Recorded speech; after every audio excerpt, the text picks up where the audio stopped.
దేశవ్యాప్తంగా వినాయక చవితి వేడుకలు అయితే ఘనంగా జరుగుతున్నాయి. ఇక వివిధ రూపాల్లో తమ ఇష్టదైవమైన గణేశుని పూజిస్తూ వస్తున్నారు. ఇక పూజలు ఇన్ని రోజులు దాదాపు 5 రోజులు, 6 రోజులు, 9 రోజులు, 11 రోజుల పాటు పూజలు అందుకుంటున్న గణనాథుడైతే చివరి దశకు చేరుకుంది. గణేష్ నిమజ్జనానికైతే మరికొద్ది రోజులు సమయం అయితే దగ్గర పడుతుంది. సో ముఖ్యంగా అందరికీ గుర్తొచ్చేది హైదరాబాద్ అనగానే గణేష్, ఖైరతాబాద్ బడా గణేష్ అయితే అందరికీ గుర్తొస్తూ ఉంటుంది. ముఖ్యంగా ఈ బడా గణేష్ని చూసేందుకు కూడా లక్షలాది మంది భక్తులు 2 తెలుగు రాష్ట్రాల నుంచి కాకుండా వివిధ రాష్ట్రాల నుంచి కూడా భక్తులు అయితే తరలి వస్తూ ఉంటారు. అయితే ఇక్కడ బడా గణేష్ నిమజ్జనం అనేది ఒక ప్రధాన ఆకర్షణగా నిలుస్తూ ఉంటుంది ప్రతిసారి. అయితే ముఖ్యంగా చూసుకుంటే హైదరాబాదే కాకుండా హైదరాబాద్ చుట్టుపక్కల గణేషులను కూడా ప్రతిసారి ట్యాంక్ బండ్ దగ్గర ఉన్న హుస్సేన్ సాగర్లో నిమజ్జనం చేస్తూ ఉంటారు. సో అయితే ఇలా నిమజ్జనం చేయడం వల్ల మొత్తం కలుషితం అయిపోతుంది, వాటర్ అంతా పొల్యూషన్ అయిపోతుంది.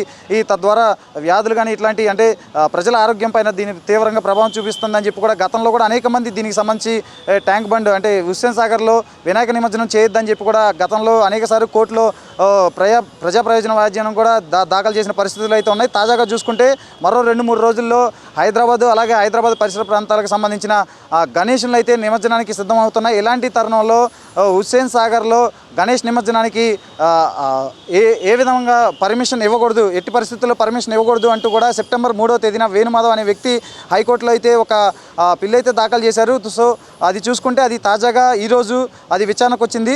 ఆ విచారణలో అయితే హైకోర్టు అయితే స్పష్టం చేసింది, ఎందుకంటే గందో అది కొట్టివేసింది. ఖచ్చితంగా యథావిధిగా ఎప్పటి మాదిరే హుస్సేన్ సాగర్లో వినాయక నిమజ్జనం అయితే చేసుకోవచ్చు అని చెప్పి కూడా హైకోర్టు అయితే తాజాగా స్పష్టం చేసింది. ముఖ్యంగా చూసుకుంటే అతను సెప్టెంబర్ 3వ తేదీన హైకోర్టుకు వేసిన పిల్లో అందులో క్లియర్గా మెన్షన్ చేశాడు.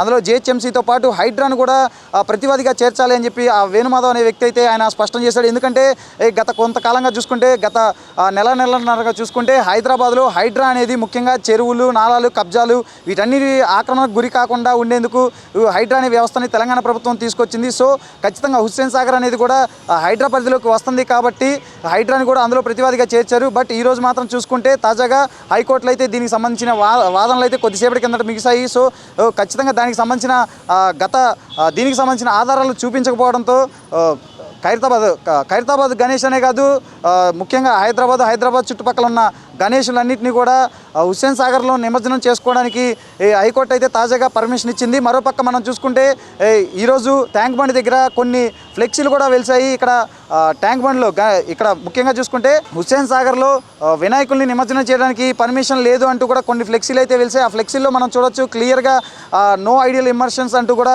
ఆ ఫ్లెక్సీల మీద పెద్ద పెద్ద అక్షరాలతో రాశారు.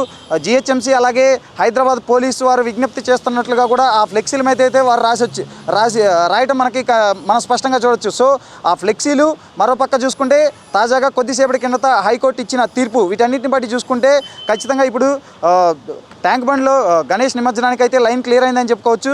సో ఇప్పుడు మనం చూసుకోవచ్చు మరో 2-3 రోజుల్లో అయితే హైదరాబాద్ చుట్టుపక్కల ఉన్న గణేషులు కూడా నిమజ్జనానికి అయితే వచ్చే అవకాశం ఉంది. ముఖ్యంగా వీటన్నిటిలో కంటే కూడా ఖైరతాబాద్ బడా గణేష్ 70 అడుగుల విగ్రహం ఏదైతే ఉందో అది ఖచ్చితంగా ఒక ప్రత్యేక ఆకర్షణగా నిలవనుంది. ఎందుకంటే పండగ జరుపుకోవడం ఒక ఎత్తు, పండగతో పాటు పూజలు ఇవన్నీ ఒక ఎత్తు అయితే ముఖ్యంగా గణేష్ నిమజ్జనం అనేది అయితే ఒక పెద్ద పండగలానే జరుగుతూ ఉంటుంది. సో ఇలాంటి తరుణంలో హైకోర్టు కూడా ట్యాంక్ బండ్లో గణేష్ నిమజ్జనానికి పర్మిషన్ ఇవ్వడంతో ఇప్పుడు భక్తులు కూడా సర్వత్రా సంతోషం అయితే వ్యక్తం చేస్తున్నారు. మరో 2-3 రోజుల్లో అయితే ఈ గణేషుల నిమజ్జనం అయితే కంప్లీట్గా ముగియనుంది. ట్యాంక్ బండ్లో ఈసారి మరిన్ని లక్షలాది విగ్రహాల నిమజ్జనం అయితే మనం ప్రత్యక్షంగా చూడవచ్చు.